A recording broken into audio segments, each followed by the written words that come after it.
All right, so today's what it takes is a little bit longer than the previous lessons, but it still should take you only about 10 minutes. So it's called What It Takes, and it's about life skills and how much you know about taking care of yourself. So I've got some facts here about going to the emergency room or your health plans, people at the pharmacy that can help you, insurance, driver's license, doctors, that sort of thing.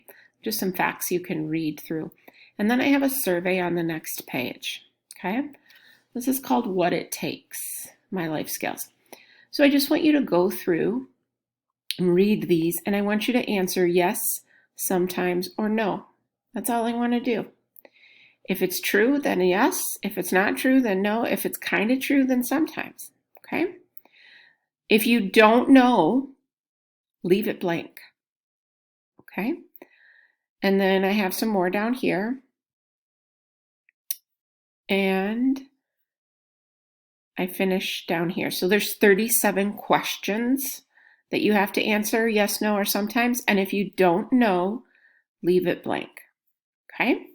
That's all you need to do today.